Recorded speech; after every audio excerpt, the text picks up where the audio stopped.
Hello. I don't know why I've been trying to get onto my live, onto the group for a long time. I'm hoping I'm on fitness industry training page.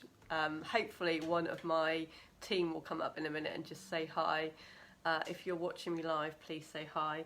I have a laptop in front of me.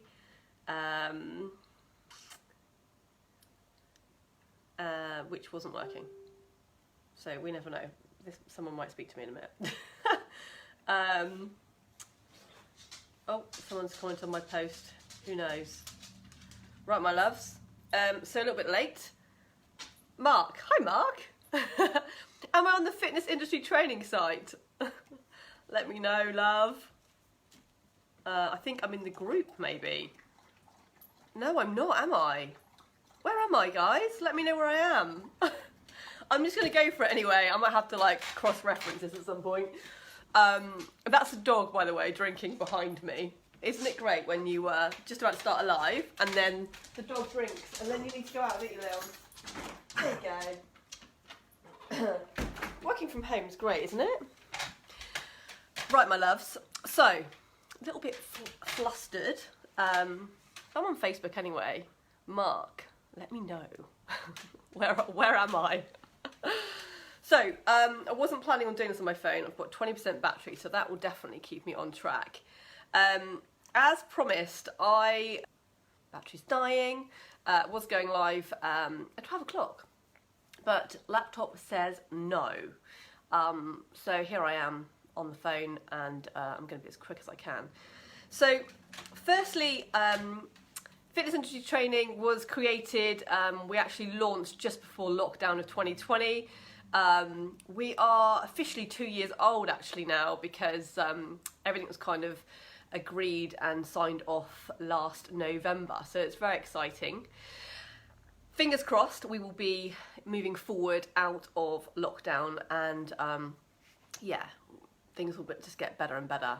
But the really important factor here is, unfortunately, our health and our mental and physical health of the UK is declining, and so there are more opportunities, and people need instructors, PTs, health coaches, nutrition coaches to support them to get them back on track.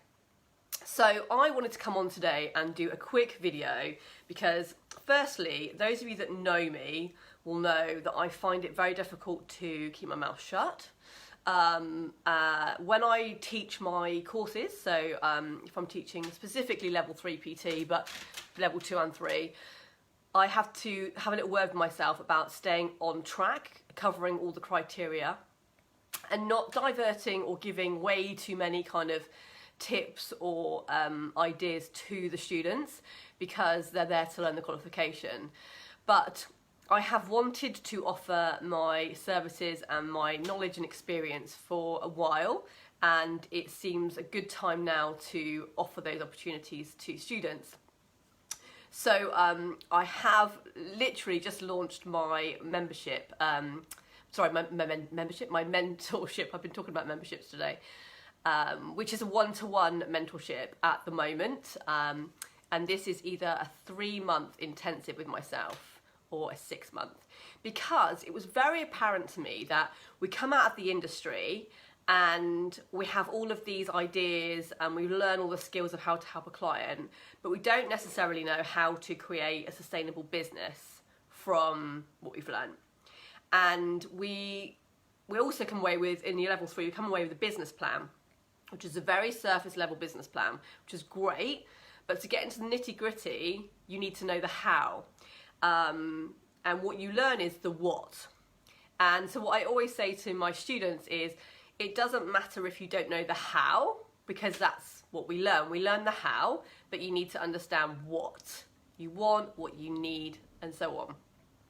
So I'm just coming on to share with you, because I could go on and on and on, but I want to share with you 5 mistakes that personal trainers make on a regular basis. And hopefully from understanding these, you will be able to avoid these in the future. Also, if you are new to the industry, or you might be a veteran like me, then you may well relate to some of these, okay? So, got me a cup of coffee. I did think it was going to be a long one, but it depends how long the phone lasts. So number one is the shiny object syndrome.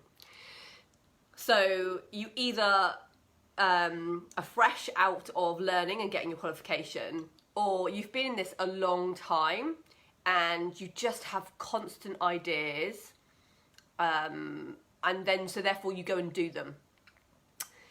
And you never really stick to one thing because you like lots of things and you want to try different things. And so nothing really ever gets finished or quantified or sustained because you're always moving on to either the next thing or you're moving on to lots of different things. And also your audience, your customers get quite confused as into what it is that you do, what it is that you actually offer. And obviously I go into a lot more detail on this with my clients or students, as I call you now, about, you know, what makes you completely unique. Why would someone come to you? So shiny object syndrome, normally when you're fresh out the gates, this happens, but I can definitely relate to this. I wasn't fresh out the gates with regards to qualification, but when I opened my studio, I did have like loads of ideas. I did learn to rein them in the end. And actually, I say this to my students, is have a little journal just for work and write all your ideas down. And it's like, gets it out of your head and you're like, okay, that's great, but just not for now. Like, that's great, but not for now. Because right now I'm focusing on this. Otherwise you just get distracted. Nothing really ever gets done and nothing, like I said, becomes sustainable. So that's number one. I'm still a bit like, where am I I'm somewhere on social media, right? Maybe if I go onto my page, am I on there? No, I'm not on there either. I'm somewhere. I'm definitely somewhere. I'm definitely somewhere. Number two, what people tend to do is, and I speak to students regularly about this, is they post on social media one thing and either nobody comments on it or they won't get any likes, and then they have this massive like kind of spiral of, oh, no one's going to ever want to hear from me again, nobody liked my post, nobody likes me, I'm not going to be successful, and it kind of becomes this constant spiral, which is absolute not true. It's rubbish. If you think about it, how many times do you scroll through social media, read something, think, oh, like that's quite a good thing, but not like it or comment because you're just so busy, you're distracted by other things. How many people do that? Loads of us, right? Also, who flicks through and reads something and then gets interrupted and then goes back and can't find it, and they just kind of forget it because something else happens? Really, really common. So we had this kind of like fear, and I've had it before, especially on social, where you feel like you're saying too much, like you're on there too much. So you're like, well, I put it once, that's enough, people don't want to hear from me again today. If you've got something really important to say, keep saying it. Keep saying it over and over again, a couple of times a day if you need to. Keep saying it. Obviously, the way that you say things is really important, and there are different kind of techniques of how to engage your audience on social media, different things that you need to make sure that are within a post so that you get the engagement. But don't ever think, oh, I've posted once about the fit camp I'm going to do next week and no one's commented. I feel like I'm going to go on to loads of more mistakes, but I'm just going to stick to these 5.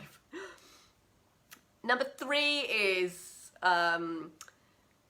when you are posting on social media, the posts that you put are all about your workout. Don't get me wrong, it's great to inspire others. A workout a week, maybe 2 workouts a week, showing people what you did, great. Writing it down, one of my PT friends, I think of a lady's name, Lauren, who is very active on social media, is amazing at this. She'll write a little brief account of what the workout is, and she'll do little video clips of exactly what to do. Ideal. don't just keep posting yourself working out or doing selfies in the mirror. That is not going to engage your audience long term. If you want a sustainable business, people want to be inspired by you in all different levels, not just because you've got a six-pack or because you look a certain way. You're more of an influencer, which is not necessarily going to be someone that can maintain a business, right? There are different avenues to go down that if you want to be an influencer, but that is not a personal training business. So create posts that are varied, offering information. Make sure that people can relate to you, so you are human, you're not a robot. And the more vulnerable you can be, the more likeable you are. And just remember as well, right, you don't want everyone to like you. That's just not normal. Yeah, I mean, I've been doing this a very long time, and I know there are people that do not like my way. I'm sure for some clients, I'm a little bit too normal. I'm not in the gym every day. I'm not, I'm not kind of, I drink wine. I've got my 5-year-old a lot. I'm very much female focused, so a lot of guys won't be interested in understanding what I do. Yeah, so there are lots of things that that make me unlikable. Yeah, there's loads of things. I'm not going to keep reeling off my dislike of myself. Checking the dog's still alive outside. So yeah, I hope that makes sense. Number 4, you have no strategy. So every day you are, as the saying goes, throwing spaghetti at the wall, doing a few things, not really sure what you're doing. You don't really know how much money you need every month. You're flapping around. You're not making connections with people. You don't know how to make connections, what type of client you want, what kind of packages you might be offering. Are you charging by the hour? Are you taking a percentage from when you earn something, so that's all a bit too flexible for you? Are you happy with that? There's no real strategy to what it is you're doing.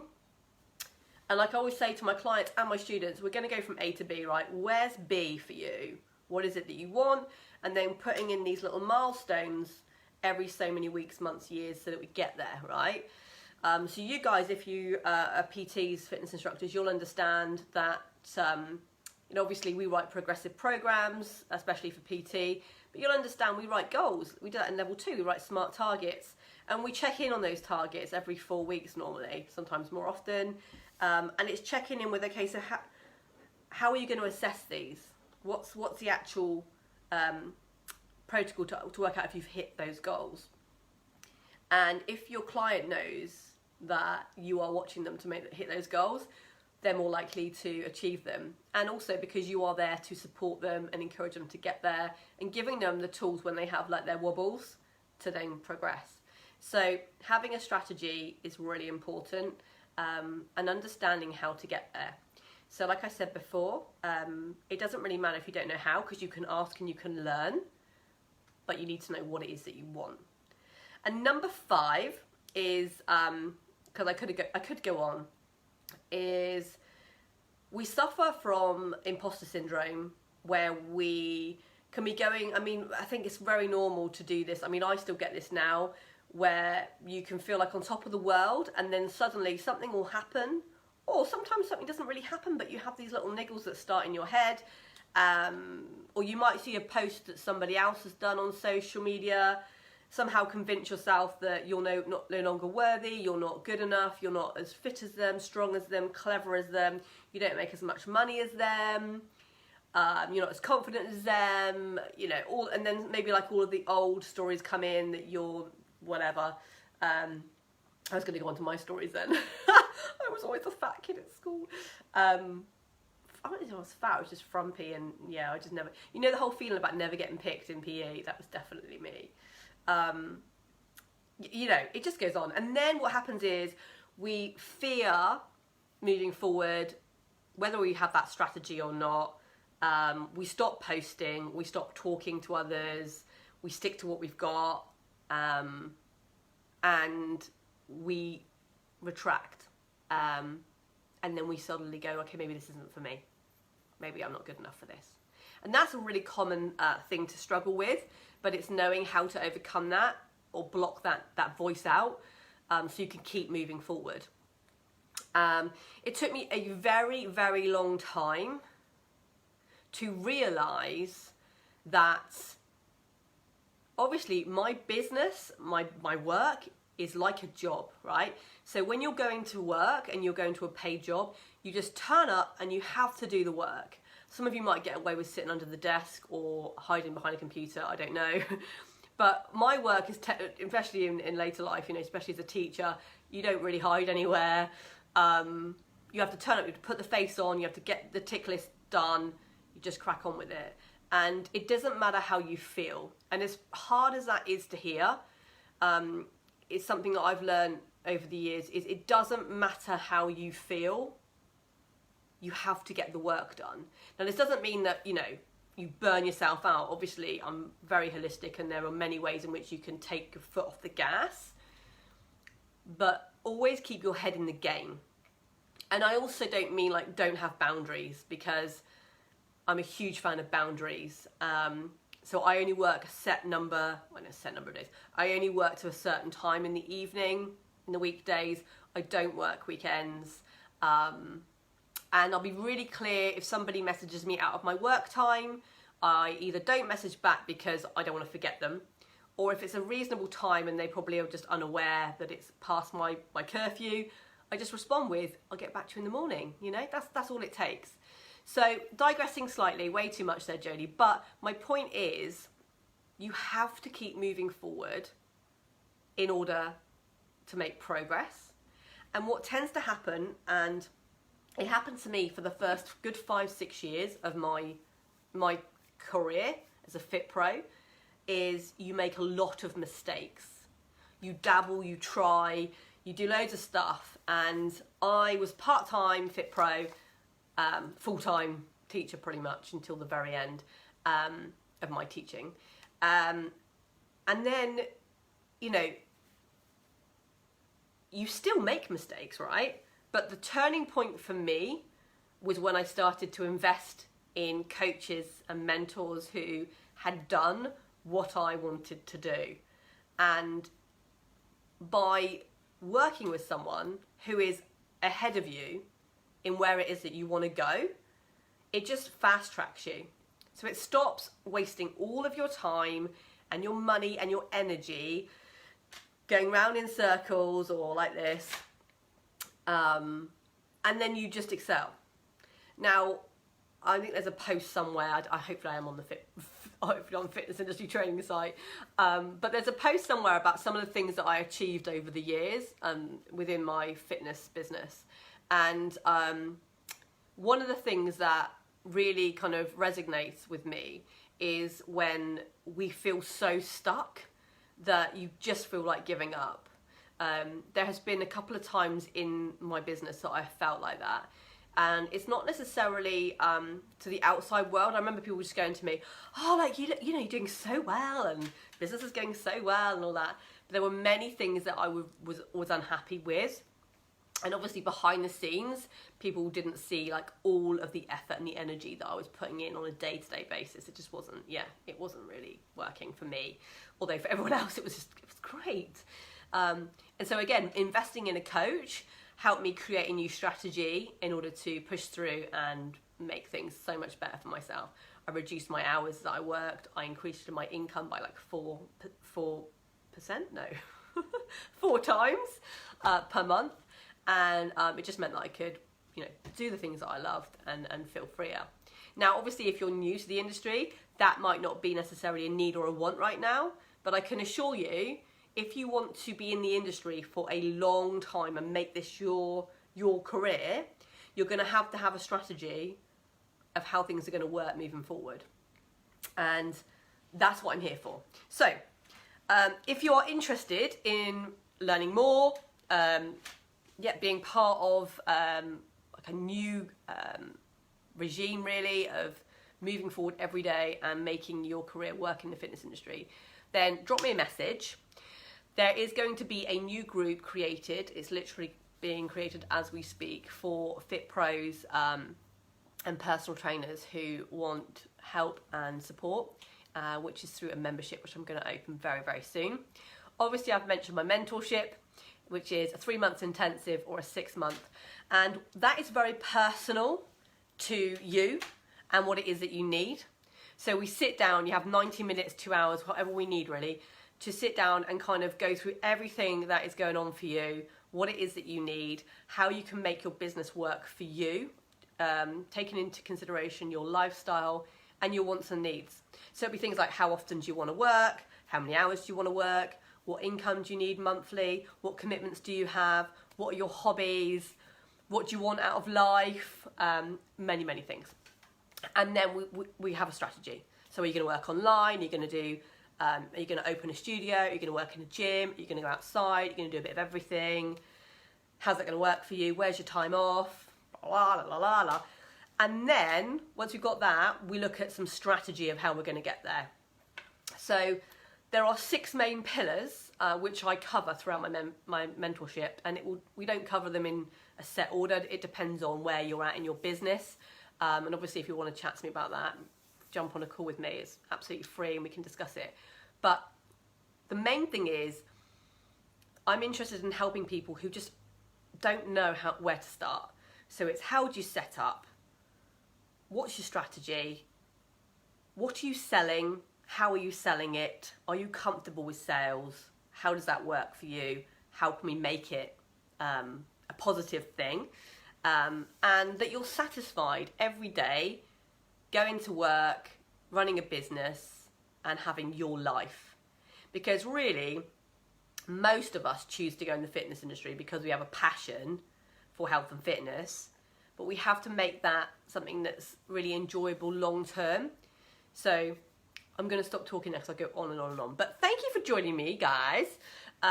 Sorry for the technological issues. I'm going to try and work out what has gone on with regards to the laptop. Thank gosh for the older iPhone. I'm saying gosh now because I'm stopping Gracie saying the word God. Yeah, so any questions, reach out to me here on my private messages if you want to, or you can email me at fit@mail.com. So my name's Jodie, by the way, if you didn't catch it, and I will be back on here very soon to share with you some more info. Bye bye.